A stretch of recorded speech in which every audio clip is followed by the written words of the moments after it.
We were all frightened for what was to come in June for the Mariners. But after splitting a series against the Astros, winning 2 series against the Rays, and sweeping the Angels, facing the Red Sox no longer felt like Herculean task.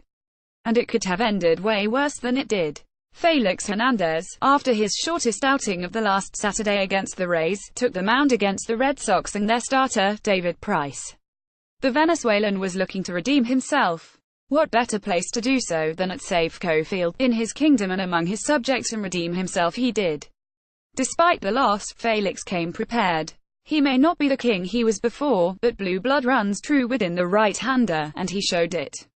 He started the game with an 89 mph sinker well located in the outside corner for a called strike to Mookie Betts, currently one of the best hitters in the league. Félix used 6 pitches to get Betts to fly out to Denard Span in left field and then needed only 3 pitches to force Andrew Benintendi to ground out. After allowing J.D. Martinez to single on 5 pitches, Félix quickly ended the frame by getting Mitch Lesser of 2 Mitches Moreland to fly out. David Price mirrored Hernandez's performance in the bottom of the inning. Price started off the inning by getting D. Gordon to line out and then striking out a very frustrated Gene Segura. Mitch Haniger was able to hit a cutter inside off the pine tar of his bat, but with enough power to loop over the infield and drop in the grass for a single, but a monster fly ball by Nelson Cruz brought an end to the frame. The top of the second, despite being Fe Acute Lix's worst frame, began as a complete success for the King. His change-up was fooling batters, and he was locating his sinker like the Félix of old. He began the inning with this beauty. After striking out Xander Bogaerts to begin the frame, Rafael Devers hit a sharp line drive to right field that Haniger just could not play. Soon after, with Eduardo Nunez in the box, Devers stole second on a Zunino throw that bounced and couldn't make its way into D's glove to apply the tag. Félix took this as an opportunity to better apply his change-up, using it to end Nunez's at bat with a strikeout. Unfortunately, a low change-up to Jackie Bradley Jr. was ed for a hit that flew its way over Ryan Healy at first base and into right field, scoring Devers. Luckily, Christian Vazquez scribbled a grounder to D. Gordon, who was playing rather deep at second. He caught it on a bounce and handed it over to Healy to end the frame, but not before a quick chyron made its way onto the broadcast, featuring a tweet by Jen Mueller, stating that the Red Sox were 29-3 when scoring first. Easy to believe, as the bottom of the second was a 1-2-3 frame for Price. But in the top of the third, things just kept getting better for Félix, as he set off to face the top of the lineup once again. It is a well-known fact, proven by data, that pitchers do increasingly worse when facing a lineup the second time around, and worse with each subsequent round. This did not seem to be the case for Hernandez. He quickly issued another flyout to Mookie Betts. He was making fools of the top of the Red Sox order, using an arsenal of pitchers and allocating them throughout the bottom of the zone. In 5 pitches, Benintendi was punched out on a 90 mph fastball in the outside corner. Then, in 4 pitches, Félix struck out J.D. Martinez with a change-up low and inside. Still, in the bottom of the frame, the Muzz came up empty. Mike Zunino gave us a 2-strike fake-out, as he smacked a fastball high and deep, but into the glove of Mookie Betts in right field. D. Gordon laid down a perfect bunt but caught himself in a rundown after a successful pickoff throw by Price to end the inning. Félix kept showing some of his best stuff throughout the game. The only player to give Félix a run for his money was Rafael Devers, who scored in the second inning and doubled in the fourth with 2 outs, one of which was a strikeout to Xander Bogaerts. In the fifth, Hernandez allowed a 1-out single to Christian Vazquez, but soon after struck out Mookie Betts and forced Andrew Benintendi into a ground out to end the inning. David Price was as good as Félix throughout the match, as is the way with pitchers' duels. Then the bottom of the fifth came along and Kyle Seager stepped up to bat. With a 1-2 count, Price threw Seager an outside cutter, a pitch Kyle would turn into the third hit of the night for the Muzz, leading off the inning with a line drive to left field.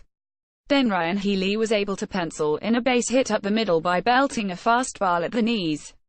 With Guillermo Heredia batting, Seager took his lead off of second base. Price launched his pitch toward home and Vazquez, the Red Sox catcher, threw to second base in an attempt to throw out Seager.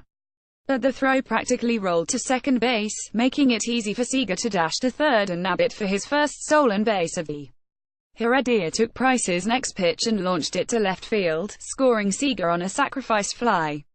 David Price was unfazed. He struck out Denard Span and Mike Zunino to end the inning, the score now tied 1-1. The top of the sixth saw Félix issuing a leadoff single to J.D. Martinez, but a Mitch Moreland grounder fell into the hands of Jean Segura for a double play. Then Xander Bogaerts came up to bat. Félix fought. He battled. He got a swinging strike on a slider, a swinging strike on a changeup. He tried to get crafty, throwing a couple of off-speed and breaking pitches for balls and fouls. Until Félix got to his seventh pitch of the at-bat, a 90 miles per hour fastball over the plate that Bogaerts launched into the stands in center field at 105 miles per hour. It was hard to watch the lead go back to the Red Sox, especially after just having tied. Up next in the inning was Rafael Devers, the batter who gave Félix the most trouble up to this point. Félix got him to ground out in 2 pitches. D. Gordon was hit by a pitch to start the bottom of the inning, but a quick grounder from Jean Segura for a double play and a ground out by Mitch Haniger quickly silenced whatever threat the Mariners had placed. But this was Félix's game, and he was to remain on the mound in the 7th, already having thrown 93 pitches. He quickly went to work, getting Eduardo Nunez to ground out in 2 pitches, but later issued a 4-pitch walk to Jackie Bradley Jr., the first walk of the game. James Patsos and Ryan Cook began to warm up in the bullpen. With JBJ at first, Christian Vazquez hit an outside curveball that flew over the infield with ease. 2 men were now aboard with Mookie Betts, the hottest hitting player, up to bat. I began to worry. This was it. Félix Hernandez would be done. The great outing he had in the first 6 innings was quickly coming to a close with each pitch he threw. But Félix silenced my naysaying.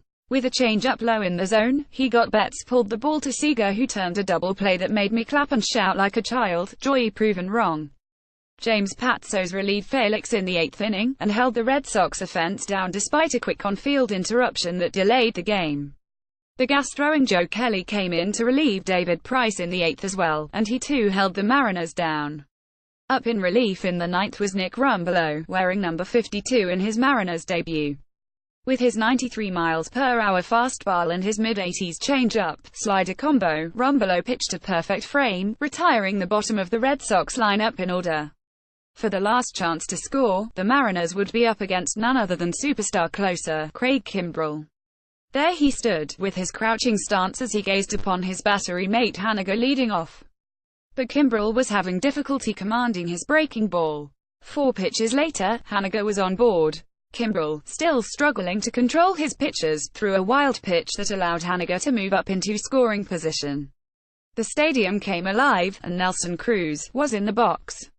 Kimbrell threw breaking a ball after breaking ball. Cruz laid off most of the pitches, but was fooled by a couple of curveballs, and the count was now.